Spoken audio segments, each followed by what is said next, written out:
Hello, dear. I take a new fairy book and I I'm going to read you a very cute story about the Tooth Fairy, written by Candy Wallace.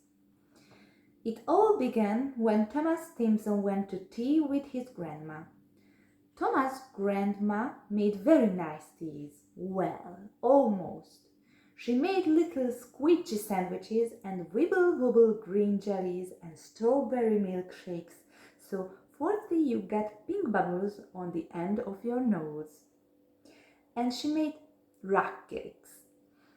Grandma's rock cakes were like, rocks. If you dropped one, Grandma's best china shook and rattled on the sideboard, and her cat, Tibbles, ran in terror to hide under the sofa.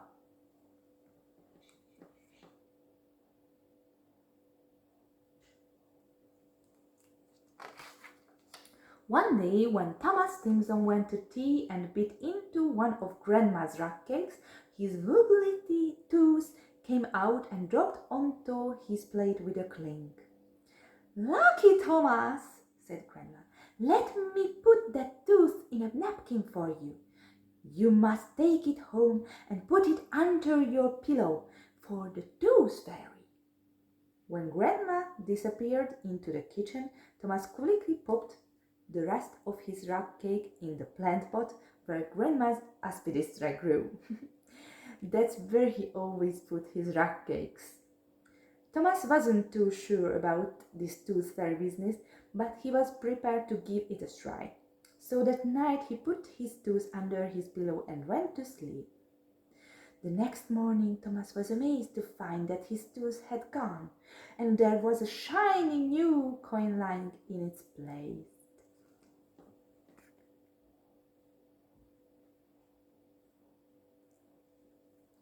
Thomas couldn't understand why anybody would want his old tooth, but he was very glad to have the coin. When he emptied his money box, he discovered there was nearly enough now to buy a new football. The next week, to his delight, Thomas found that he had another wobbly tooth. He wiggled and jiggled it, but it just wouldn't budge. "Mom," said Thomas, "please can I go to tea with Grandma?" Grandma was pleased to see Thomas again. "I've made you some of your favorite rock cakes," she said. "What does the Tooth Fairy do with children's teeth, Grandma?" said Thomas, munching on a cheese and cucumber sandwich.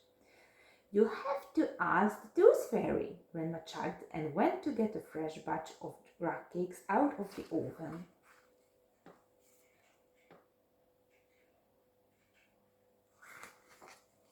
"Now you took into those, dear," said Grandma. "Why, I'll water my aspidistra. It's not looking at all well nowadays." Thomas closed his eyes tight and bit bravely into the cake. Hey presto, out came the tooth! That night Thomas didn't put the tooth under his pillow, but instead decided to take Grandma's advice. He wrote a note which said, "Dear Tooth Fairy, I do have a tooth for you, but it's hidden.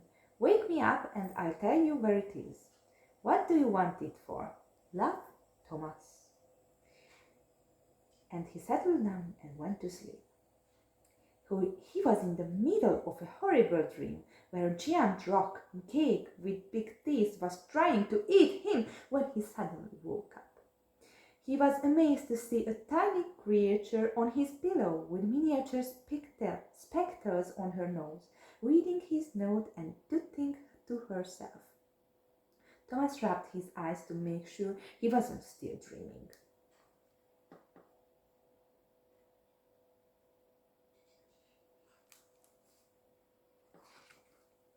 "Excuse me," he said, "are you the Tooth Fairy?" "Yes, I am, and after tonight I'm going to ask for a transfer to Dingley Dell duty. Dancing round a couple of toadstools is going to be a piece of cake after this job."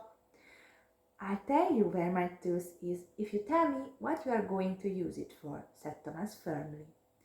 "In my dear children kept quiet and did as they were told," said the fairy, looking very cross. She put her spectacles away in a tiny pocket and folded her arms. "All right, it's a deal."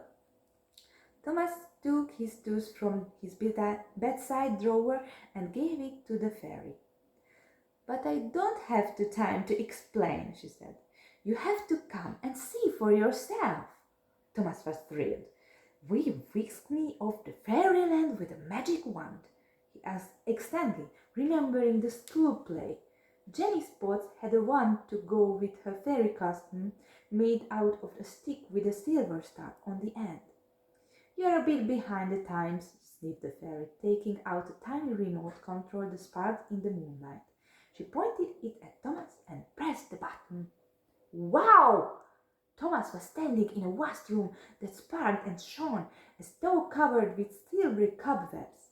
In the middle of the room was a huge machine with a giant funnel at the top and a moving conveyor belt beneath. At the top of the funnel, a big swinging bucket was filling up and emptying its cargo into the funnel. From the other end came a fine sparkly powder that reflected all the colors of the rainbow.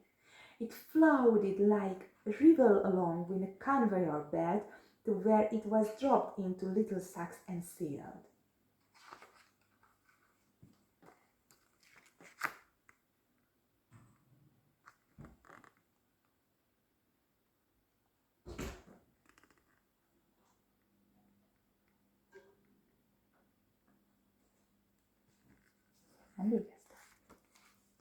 Hundreds of fairies were busy everywhere, scurrying away with the sacks to load them onto little trolleys, counting and making notes, bringing more supplies for the funnel. Dozens of little lights flashed on and off. "See the funnel?" said the Tooth Fairy. "That's where your tooth will go.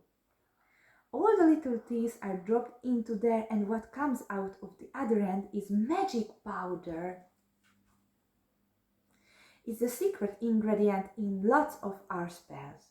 We used pearls in the old days, but they are rather difficult to get hold of now." "So now you use these," exclaimed Thomas. "These are very valuable to you fairies," said the Tooth Fairy. "That's why we always pay you." Thomas gazed in amazement at the sparkling sands. Magic powder hung in the air all around. When he looked down at his hand, it glittered in the silvery light. "I have to take tonight's teeth to the stores," said the fairy, "and you must go back before morning. But since you are here, I grant you 3 wishes. We had cut wishes down to 2, but we've got a special offer on at the moment." Thomas could hardly believe his ears. He closed his eyes and took a deep breath. "I wish that I could buy my new football, and I wish that Grandma's rock case were light and fluffy, and I wish that her aspidistra would get better."